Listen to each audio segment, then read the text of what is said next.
Ankleshwar જાનિત school સંકુલ ખાતે અંકલેશ્વરના સર્વોદય વેલફેર એન્ડ ચેરિટેબલ ટ્રસ્ટ તથા રાબનમ હેલ્થ એન્ડ એજ્યુકેશનલ સાર્વજનિક ટ્રસ્ટ પરિવાર દ્વારા બીજા સમૂહ લગ્નનું આયોજન કરવામાં આવ્યું હતું, જેમાં 11 યુગલોએ નિકાહની રસમ અદા કરી હતી.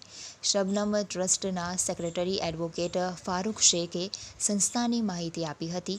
આ પ્રસંગે સૈયદ મોઇન બાબા, અતીક બાબા, ગયાસુદ્દીન બાબા, શબનમ ટ્રસ્ટના સઉદ શેખ, સર્વોદય ટ્રસ્ટ પ્રમુખ બખ્તિયાર પટેલ સહિત બંને ટ્રસ્ટના સભ્યો અને સમાજના આગેવાનો ઉપસ્થિત રહ્યા હતા.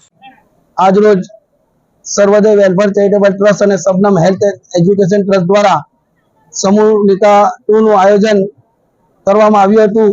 જેની સ્કૂલ મુકામ ખાતે એમાં 11 જોડા એ સમૂહ નિકાહમાં જોડાયા. આ બદલ ટ્રસ્ટમાં જે લોકોએ અમને સાથ સહકાર આપ્યો અને જે સગીદાતાનો અમે ખૂબ ખૂબ આભાર માનીએ છીએ. અને જે લોકો અમારા આમંત્રણ પર અહીંયા આવીને વધારે કિંમતી સમય કાઢ્યો એ બદલ હું તમામ લોકોનો આભાર વ્યક્ત કરું છું.